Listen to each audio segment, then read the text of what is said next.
Police লেখা গাড়ি করে পাথর বোঝাই ট্রলার ছিনতাইয়ের অভিযোগে গ্রেপ্তার ৩। শনিবার ধৃতদের 4 দিনের পুলিশি হেফাজতের নির্দেশ কান্দি মহকুমা আদালতে।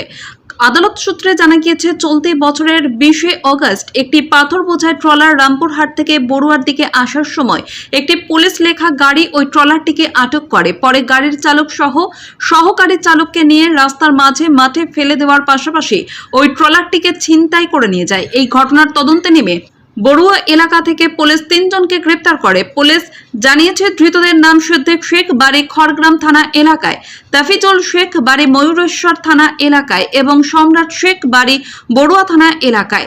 ট্রলারটি উদ্ধারের জন্য শনিবার ধৃতদের 7 দিনের পুলিশি হেফাজতের আবেদন জানিয়ে কান্দি মহকুমা আদালতে তোলা হলে বিচারক 4 দিনের পুলিশি হেফাজতের নির্দেশ দেন। গত ইংরাজির 20/8/2025 তারিখ রাত্রি 11:45 নাগাদ একটা ট্রলারে পাথর আনছিল, রামপুরহাট থেকে হাজিপুর কুলির দিয়ে আসছিল।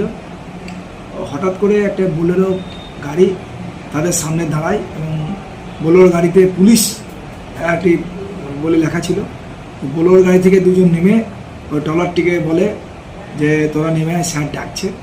তো তারা নেমে যাওয়ার পরে তাদেরকে বোলেরো গাড়িতে তুলে নেয়। আর বোলেরো গাড়ি থেকে 2 জন নেমে ওই ট্রলারটিকে ঘুরিয়ে আবার সাঁইথিয়া আদির দিকে নিয়ে যায়। প্রথমে ট্রলার, তারপরে বোলেরো গাড়ি। আদি ওই বিছুর ক্যানেলের কাছে ওই 2টো ছেলে যাদেরকে তুলে নিয়েছিল তাদেরকে হাত পা বেঁধে জমিতে ফেলে রেখে চলে যায়। আর ট্রলারটিকে ছিনতাই করে নিয়ে চলে যায়। তো এর পরিপ্রেক্ষিতে পুলিশ তদন্ত করতে নেমে আজকে 3 জনকে অ্যারেস্ট করে কোর্টে পাঠিয়েছে। তো যারা প্রত্যেকেই বিভিন্ন এলাকার, কেউ মুর্শিদাবাদের, কেউ বীরভূমের। তো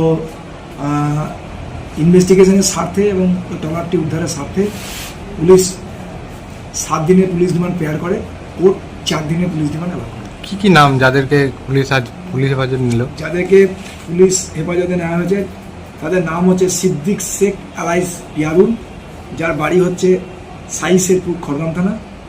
আর একজনকে নিয়ে এসছে তাফিজুল শেখ আলাইস সাহেব, যার বাড়ি হচ্ছে ময়ূরেশ্বর থানা সুলতানপুর।